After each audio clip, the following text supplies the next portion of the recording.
Ha! Welcome to the latest edition of Stephen A's World, LA Style. You can find me right here talking sports and pop culture 4 days a week, exclusively on ESPN+. Did y'all see what the Bucks did to the Hawks in Game 5? I'll tell you why. If they play like that, they're going to bring a championship to Milwaukee. Plus, Scottie Pippen sure had a lot to say about Phil Jackson and Michael Jordan. I'm here to tell you why Pippen should be ashamed of himself after those comments. And we're joined by a true Renaissance man, actor, rapper, singer, songwriter, screenwriter, and film producer. I cut it up with the one and only Daveed Diggs of Hamilton fame. Stephen A's World in the house. Let's get it.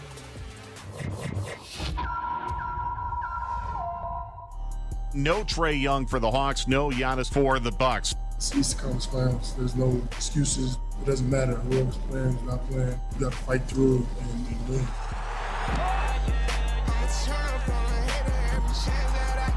Caught and flushed by Brook Lopez. They have no answer for Lopez. Off to Bobby Portis, slam, dunk.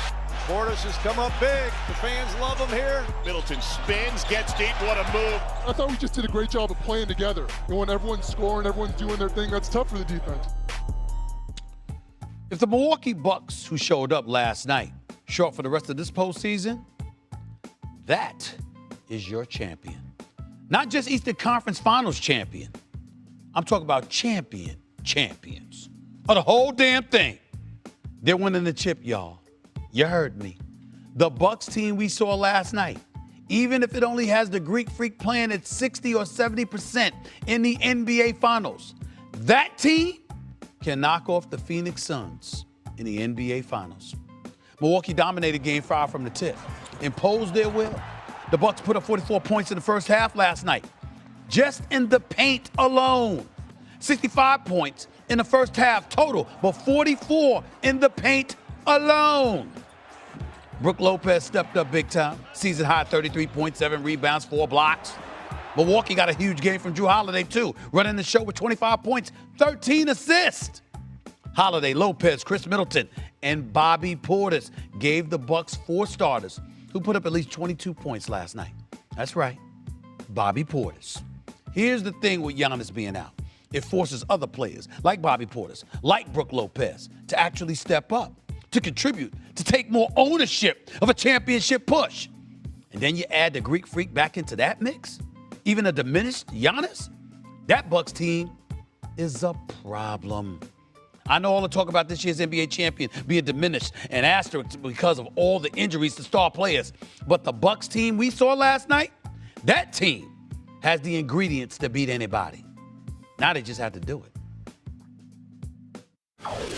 Have you talked to Phil about this? Because by saying a racial move, then you're calling Phil a racist. I don't got a problem with that. Do you think Phil was or is? Oh, yeah. I've got to be honest. The more I hear from this Scottie Pippen bourbon promotional tour, the less I like it. I backed up Scottie weeks ago when he made his point to GQ about the differences in KD and LeBron's style of play. Backed them up right here on Stephen A's World, in fact. But this, saying Phil Jackson is a racist, doubling down on it, Scottie Pippen should be ashamed of himself. Let's be clear about something. That word has never been uttered about Phil Jackson before, not in his more than 40 years around the game as a player, a coach, or an executive. Not by Michael Jordan, not by Dennis Rodman, not by Shaq, not even by Kobe Bryant, who had a very, very complicated relationship with that man, Phil Jackson. Phil Jackson, if nothing else, was respected. I don't know. Maybe Scottie is sampling too much of his own product before these interviews. I don't know. But what he's saying is utterly ridiculous. And it doesn't just make him look foolish. It hurts all of us. Because when you throw accusations of racism around without any justification, without any receipts, and it gives oxygen and space to actual racists. Because people start to ignore incidents of actual racism. The fake blends in with the real until it all gets ignored. All this over a shot at the end of a game 27 years ago? All this because Scottie Pippen, for all his success, still clearly feels envious of Michael Jordan's status because he called Michael Jordan selfish. Remember that too, right? I'm going to say it again. Scottie Pippen should be ashamed of himself. I'll tell you what, this bourbon he's selling better be damn good if we have to put up with all of this nonsense. 27 years later, here you show up with a bad hairdo, by the way, going off, calling people racist. 27 years later?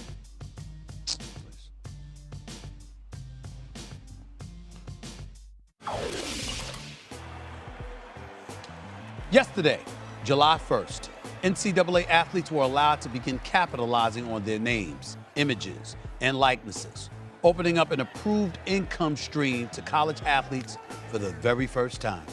The NCAA's new policy went into effect yesterday when the clock struck midnight, but the clock may have already struck midnight on the NCAA. These changes may be too little, too late. Now, don't get me wrong. I'm all for college athletes being able to make themselves money of their own in a multi-billion-dollar industry. But this should have happened years ago. Years ago. Back when Chris Webber played, when Reggie Bush played. We need to give them back their trophies and banners immediately, by the way, because the NCAA has operated as a for-profit hypocrisy machine for decades, with thousands and thousands of athletes, many from impoverished backgrounds, prohibited from making money for themselves and their families due to archaic conceptions of what, quote unquote, amateur athletics should be about. So this new policy is progress, but there's still a long way to go. In the upcoming NBA draft, 2 G League Ignite players will likely be selected in the first 10 picks alone. Jalen Green and Jonathan Kuminga. Those are players who felt it best to bypass the NCAA entirely to maximize their potential, and it clearly worked for them. This new NCAA policy better only be the start, not the end of the changes, or a lot more players will follow the paths of Green and Kuminga. The world is changing. It's been changing. And the NCAA has a long, long way to go to catch up. Damn, they do. I recently caught up with our next guest, Tony and Grammy Award-winning actor, rapper, and producer, Daveed Diggs. He first became a household name for his starring roles in Hamilton and is now an executive producer on Blind Spotting, streaming now on Stars. Look, I called my mom. She said you and Sean can move over there with her and Trish. I know something I'm not allowed to feel. Welcome to the ordeal. Let's turn up on this down. Let's turn up on this down. The one and only Daveed Diggs. Welcome to Stephen A's World, big time. How are you, man? How's everything? Yeah, I'm great, man. Thank you so much for having me on. This is real cool. The honor is all mine, my man. New series, Blind Spotting, is a sequel to your 2018 film of the same name. Why did you want to make this spinoff? Yeah, in the process of making the film, there's a character, Ashley, played by the incredible actress Jasmine Cephas-Jones. And all throughout our process of making it, we really just wanted more of her. And there wasn't really time in the film because the film was really the big trick we were trying to do with the film was get audiences to sympathize with a convicted felon who at the end of the movie is waving a gun in a police officer's face. So we really had to be inside that character's head for the whole movie. What inspired you to do this? I mean, a lot of people may not know your background. You're from the Bay Area. You're from Oakland, California, and we all know. We'll get into it a little bit in terms of some of the things that city has struggled with and what have you. But I want to know specifically if there's something that stands out in your mind as to what inspired you to do this project.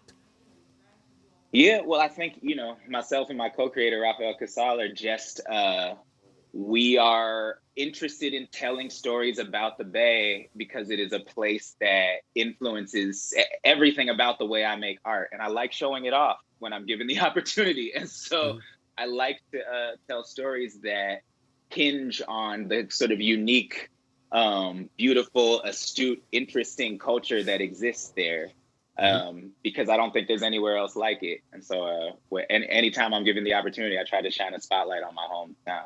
David, let me be on the record with you before we even move on with this interview and tell you what I think about Oakland. As a black man, as a brother, I love Oakland. I love the knowledge about that's where the Black Panther Party originated. I love the fact that just the political stratosphere that exists there. I love that. Obviously, great athletes, the great Gary Payton, Dame Dillard, Damian Lillard, all of these brothers come from Oakland, California. I love it. I love it. But it brings me to my next question because again. Because of the imagery or the perception of what Oakland is compared to how people should view it. How much of a role do you believe that has played in the Golden State Warriors, for example, now playing in San Francisco? And I'd like to know how you feel about that because I got to tell you, I mean, the Oracle is one of my favorite places to go, and I miss not being there. What are your thoughts? Bro, I totally agree with you. It hurt real bad when we found out the Warriors were moving to San Francisco, in a large part because for us in the Bay, actually, culturally, San Francisco had been really robbed of its culture a long time ago. And so, again, this sort of speaks to the kind of financial models in business world being just behind it, like not catching up to where it should be. Because really, like, Oakland was kind of in the middle and is in the middle of a bit of a cultural renaissance in terms of how it's being viewed. We're starting to see a lot more attention turned to the East Bay than there used to be. And the Warriors were uniquely situated, and also part of that being right in the heart of East Oakland, where they had always been. And then to remove them from that actually felt disrespectful to them, to me. Like, if you're from the Bay and you grew up in Oakland and you're going to take that and move it to San Francisco, that feels disrespectful to the Warriors to me. You know what I'm saying? Like, Oracle was such a special place that I think it was a misstep. I haven't been to the new stadium yet, so it's hard for me to say. Well, I asked you that question, David, because, again, when I think about folks from Oakland, I think about incredible intestinal resolve. I obviously think people overcome trials and tribulations. And, I think that the city of Oakland represents us in a phenomenal fashion in terms of the things that they're able to overcome time after time after time again. And then when I think about them being in San Francisco, I hear noise like, well, you know what? Folks will just come over to San Francisco and watch this team. There won't be a dissipation in the level of support. It won't be that much different. I don't see it that way. And then you hear about the Oakland Athletics. They may leave. And obviously the Oakland Raiders are gone now. They're in Vegas. So how are you feeling right now as an Oakland native from a sports perspective about what has happened to the city and whether or not the city will be able to recover from it? Athletics is one of those things, right? Sports teams move. And it's weird because when you're there, it feels like so much a part of you. And then all of a sudden it could just be gone. There's opportunities to start things from the ground up in Oakland, to have a team's birthplace be Oakland. Like, I would love to see a WNBA team move into the Oracle, if I'm being perfectly honest. Like, and I would start looking at those. I would start taking advantage of those. The one thing about the town is we will ride so hard for you if you are ours. You know what I'm saying? And we're feeling that love with the Blind Spotting show right now. Like, the Bay is really riding for it and really helping us promote that. And we told the network that when we started writing the show. We were like, look, if you can get the town behind this, they will be the loudest mouthpiece for the show. And it's proving to be true already. And so I think that's true of anything that you bring there. I want to transition back to you because you've got a role in an upcoming film with Disney, The Little Mermaid, where you play this character, Sebastian. What can you tell us about what that role will be like for you? Well, I'm already done with my part on that. But, Sebastian's is one of the greatest characters in Disney history, if you ask me. I still remember going to see the original Little Mermaid and being lined up on the street at the Grand Lake Theater in Oakland the day it came out, going to see it with my dad. I was 9 years old. You know what I'm saying? And so getting the chance to play that character is really, really special for me. And one that stressed me out a little bit. It's a huge responsibility, singing a song like Under the Sea, which is like an undisputed Disney classic. Like, to have to sort of step up to that challenge and be a new version of that. It was a really interesting one. But we'll see. I can't wait for people to watch it. I think it's a beautiful piece of filmmaking. Listen, before I let you get on out of here, I'd be remiss in bringing this up because I think that you've been doing fantastic work and you're one of the people that definitely need to be celebrated. You're on TNT Snowpiercer. I mean, you're doing Blind Spotting. I've seen you on Blackish before. You've got this. I mean, all of this stuff that you're doing right now. How are you feeling about where you are in your career at this particular moment in time, and what kind of impact are you aiming to have moving forward? Because clearly you're on a mission to make a difference in a lot of different ways. Well, man, you know this because you've been in this game for so long. Like Hollywood and these various industries that present television and film, like once the doors start opening for you, you have a real opportunity to start walking other people through those doors. I'm at a point right now in my life where almost anybody will take a meeting with me. My favorite thing to do is to go into a meeting and be like, hey, I know you like what I'm doing, but look at this cat over here who is also doing really interesting things. You don't know them, right? Because I can only do so much on my own, and frankly, I'm extended. I'm doing as much as I possibly can. But there are a lot of people, a lot of really incredible creators out there who just they haven't had the Hamilton, right? Like what that was for me. They haven't had that platform yet. So my favorite thing about the position I'm in right now is the opportunity to turn the spotlight around on some other really deserving, hardworking artists and try to get their feet in the door to kind of keep this new style of art making, a lot of it homegrown in the Bay in terms of the stuff that I'm trying to champion really in rotation and on our screen. Right. Well, that's a beautiful thing, my man. You can watch episodes of Blind Spotting Sundays on Stars and catch Daveed Diggs on TNT's Snowpiercer as well. Proud of you, my man. Keep up the great work. We'll keep watching, keep supporting you in any way that we possibly can. Keep up the great work, my man. Thank you so much, bro. All right. Ha-ha! It's time for one of my favorite segments. And you know what that is, right? Ain't no way! These are moments that are sometimes successful, sometimes not. But ain't no way they should have ever happened. First up, let's go to it. Let's go to the world of golf. Let's do that golf. Bryson DeChambeau and his caddy, Tim Tucker, are apparently parting ways. Tucker was on the bag for DeChambeau at this week's Rocket Mortgage Classic at the beginning of the week, but something apparently has happened because they're done now. DeChambeau played the first round with someone else on his bag and finished 9 shots behind the leader and will likely miss the cut. The move did not go unnoticed by Brooks Koepka. Did you see what he tweeted? Look at this right here. Couldn't do it without my guy Rick, best friend and greatest caddy to do it. 100 at Ricky Elliott. Appreciation Day. I mean, damn. Ain't no way Brooks Koepka could have won that. Should have gone at DeChambeau that way. Ain't no way he should be doing that. Focus on your guy, okay? Not his. But then again, it was kind of funny. And y'all don't like each other. So in reality, Brooks Koepka kept it real. Ain't no way that usually should happen in the world of golf where etiquette is supposed to be everything. But evidently, they're changing the game. On to the next item. How about this one? My favorite. Y'all knew this wasn't going to escape me, right? The team that will be featured on HBO's Hard Knocks this season. Guess who it's going to be, y'all? The Dallas Cowboys. Ain't no way that should have happened. Now, why would I say that? You know why? Because this is going to be the third time that the Dallas Cowboys have been featured on Hard Knocks in its 17-year history. Guess what the other 2 times were? 2002 and 2008. Why do I bring that up, ladies and gentlemen? Why do I bring that up? Why does old son Stephen A. bring that up? I'll tell you why. I'll tell you why. Are you ready for this? They missed the playoffs both years. They missed the playoffs both years. In 2002, they went 5-11, finished in last place in that NFC East. And oh, by the way, their coach, Dave Campbell, was fired after that game. And then you transition to 6 years later. They went 9-7 that year, but they finished in 3rd place, missed the playoffs, still gave Wade Phillips an extension. But the bottom line is they missed the playoffs both years. Now, you would think that a team that showed up on Hard Knocks not once but twice to preview basically the upcoming season missed the playoffs. You think they never go on Hard Knocks again? These are Jerry Jones' Dallas Cowboys. These are Dak Prescott's Dallas Cowboys. These are your Dallas Cowboys. Oh, you disgusting, nauseating fans out there walking around with those little stars talking about, how about them Cowboys? Know what this means, right? Ain't no way it was supposed to happen. But actually it was a prelude to things to come. The Dallas Cowboys just showed you they're going to miss the playoffs again.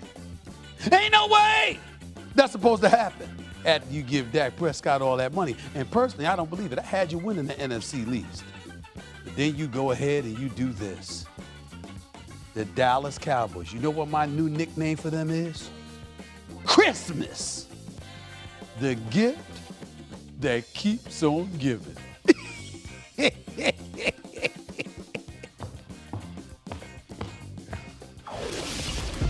Time for you to get at me when you send your mentions to my Twitter page at Stephen A. Smith. Stephen A. Smith, it's time for you to be real with me. Can we talk about the Rams a little bit more? Stop. I can't listen to them anymore. Hell with your question. Now you know I'm about to get back at you, so give me question number one. You know what time it is. It's time for you to holler at your boy. Let's get at it. First up, Christian, what you got for me? What's up, Stephen A? It's your biggest fan from the Bay. My question for you is, what is the best move that the Warriors could make in this upcoming offseason that would put them back in title contention? Best move is to get Klay Thompson healthy. I mean, duh. Get Klay Thompson back with a healthy Steph Curry, a healthy Klay Thompson. That's the best shooting backcourt in the history of basketball. As far as I'm concerned, at least the trip to the conference finals is damn near automatic. By the way, Wiseman is going to be good. Keep Draymond. And I tell you, if you can, get rid of Wiggins, give up a couple of picks, and go out there and trade that to Philadelphia for Ben Simmons. Put Ben Simmons in Golden State with Klay and Steph. And watch what the hell happens. It would be special. They'd win the chip next year as far as I'm concerned. Jaden, what's up? You're next. If Damian Lillard were to leave Portland, what team would he go to and why? What was that? First of all, I could barely see your face. Secondly, if your hair was a little bit fuller, you'd look like the kid from Jerry Maguire, okay? For all I know. Thirdly, Damian Lillard, I tell you this. He ain't going to the Lakers. I can't see that happening. Knowing him, he's a loyalist and a rough rider, and he ain't trying to join some super team. He'd probably end up staying in Portland. I know he'd prefer to be in New York with the Knicks than joining the Lakers because of that circus and what have you. But you just don't know right now. He's owed so much money, over $175 million over the next 4 years. I mean, Damian Lillard is making a lot of money, and he's a superstar, and you've got to get equitable compensation for him, which I don't think Neil O'Shea believes he can get.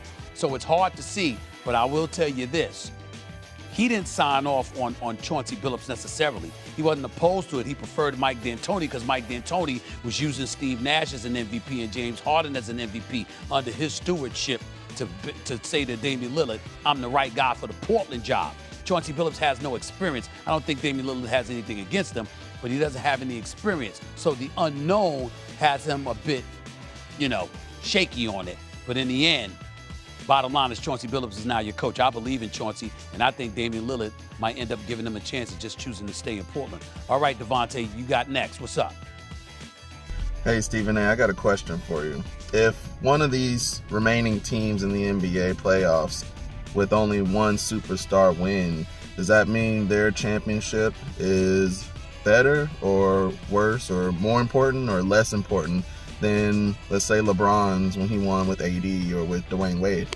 Well, I definitely think that if you're a lone superstar and you don't have superstars as sidekicks or as your teammates, your stature definitely gets elevated to some degree. It's not to say you dismiss LeBron and what he accomplished, or KD and what he accomplished, or Steph Curry and what he accomplished, along with various others. But if you are the lone superstar on your team and you propel your team to those heights by the way you play, there's certainly a level of cachet that you're going to have at your disposal compared to the others to some degree. I don't think that's deniable. Finally, Jeremy, get at me. What's up? What's up, Stephen A? I'm back from Miami, but this time I'm not here about the heat of the Dolphins. I'm here about the Scripps National Spelling Bee Championship on July 8th.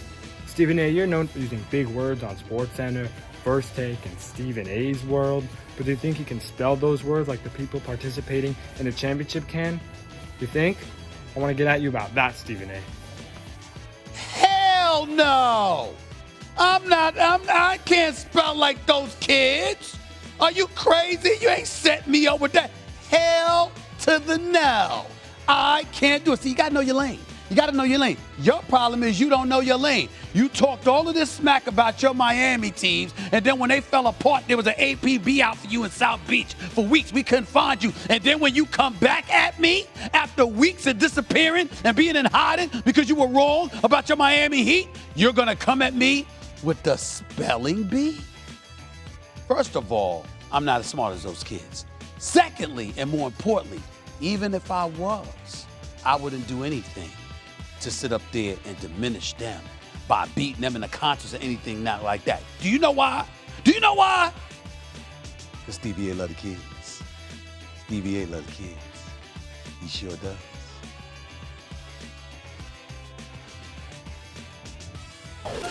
Chris Paul is in the NBA Finals. What do you think when you hear that sentence? Man, it sounds damn good. Damn good.